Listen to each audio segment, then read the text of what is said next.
September 11th, 1777. Washington is defending the rebel capital of Philadelphia from the British. He has heard scouting reports that there's a sizable British force from the north coming down. Is that a ruse to get him to weaken the defenses along the Brandywine? He's not sure. He cautiously places Sullivan upstream, telling him to be ready for anything. It's 3 in the afternoon and still nothing has happened. British forces and colonial skirmishers had been fighting all morning, but since about mid-morning it's gotten very quiet. But that is about to change. From the north, British troops appear.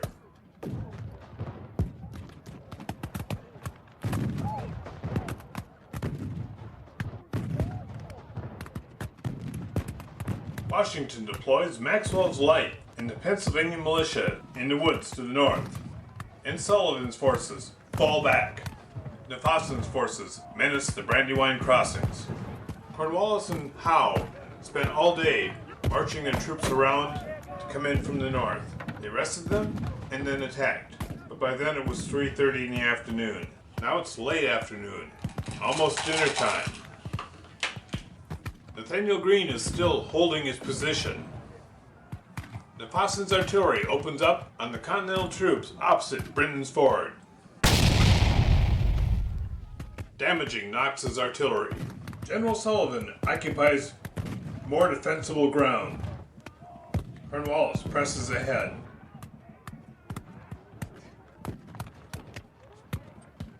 Washington sends words to Pulaski's dragoons to guard the flank. And we start with the dragoons. Pulaski's dragoons are driven back. In the woods.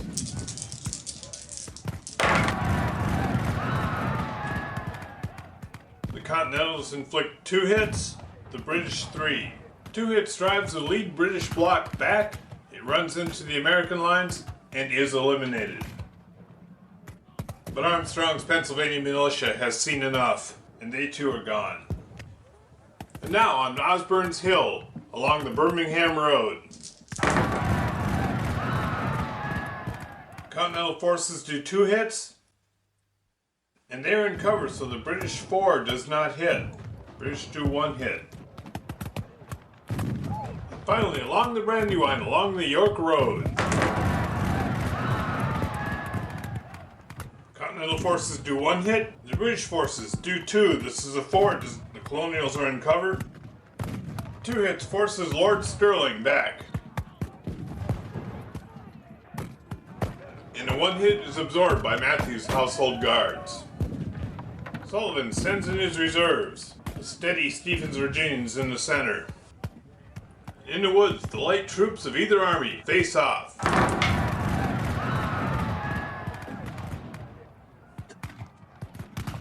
British forces do 1 hit, the elite troops absorb it.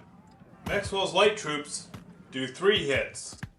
1 hit is absorbed, 2nd hit flips them to spent, 3rd hit sends them in, falling back on the American troops. They too are eliminated. And on Osborne Hill, 1 hit by the colonial forces. On the Grenadiers absorb that hit. Continental forces do 2, driving the Grenadiers back. But Stephen's Virginians are also sent reeling back. Pushing back Maxwell's Light.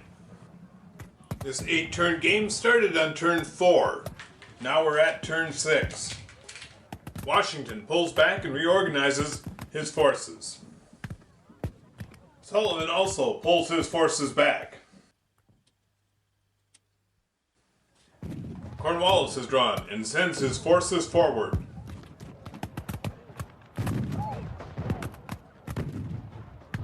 Howe moves to bring the British left into command. Nipphausen sends some troops across the Brandywine, but they can't contact, they're not in command. Again, his artillery fires on the Continental position. And Knox pulls his artillery off the hill. He sends Ferguson across the river and readies J. Grant's men in reserve. This detachment is just in command. That makes all the difference in the world. And Green adjusts his position. Now we have turn 6 combat. British Household Guard slams into Sterling, who's put a line of skirmishers out front.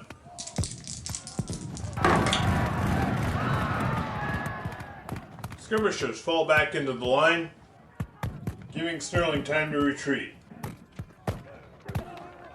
British forces find themselves outflanked by Green's detachment as they come across Britain's ford.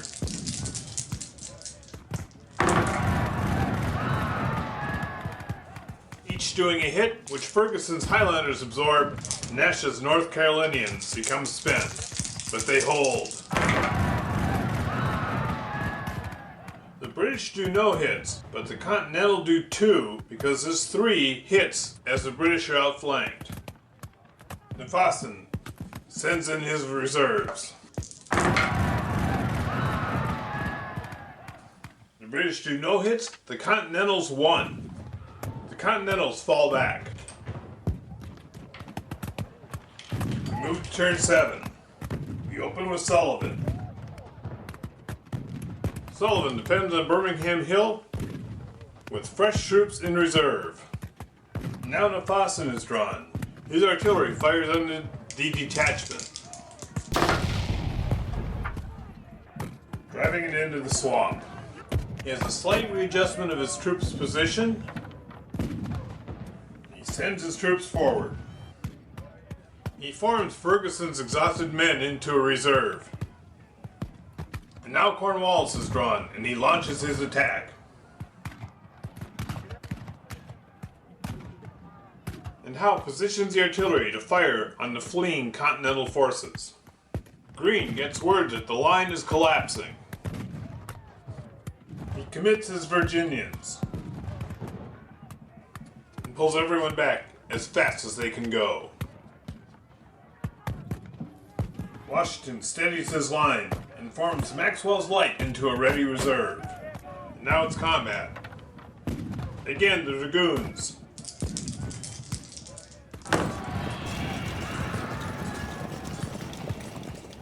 Pulaski's horse is forced back. Stephen's Virginians, exhausted and spent, are facing British Grenadiers and more British troops. Sullivan sends in his reserve.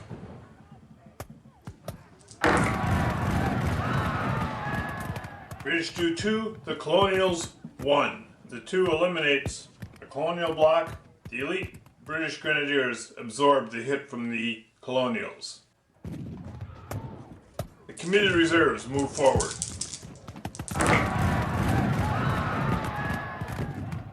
In bloody and desperate fighting, the reserves are lost, but the Grenadiers are also unable to continue any combat action. Sterling's exhausted men face another assault by the British Household Guards.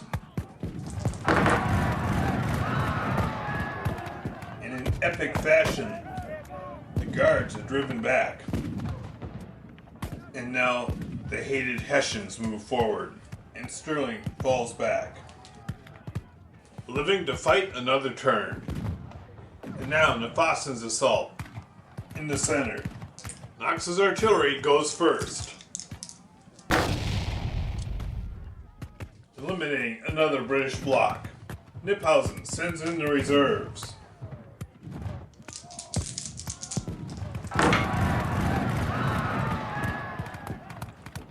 British get a hit. Knox pulls his artillery to safety. Another British bloc is lost. Ferguson's men fall back. Now we're at turn 8, last turn of the game. Continentals have lost 3 blocks. The British have lost 5. These are 8 points of troops. This is 19 points of troops. If the British don't break the Continental forces, the British will have lost this battle. Washington is drawn first. In a rare move, he deploys bags. His Carolinians recover. Maxwell Light recovered. Knox's artillery recovers. They don't need the bags to do this. Pulaski's dragoons recover. Cornwallis. Howe had moved the artillery up, but now all the colonial forces are out of sight of the artillery. The British need to destroy 2 more American blocks. They don't see it happening, and they can't lose 1 more. Sensing his army near the breaking point, Howe calls off the attack. They have captured Street Road, which allows them passage. Washington's army has survived. They will retreat in good order in the night. On this occasion, the Continental troops outperformed their historical counterparts. Good game.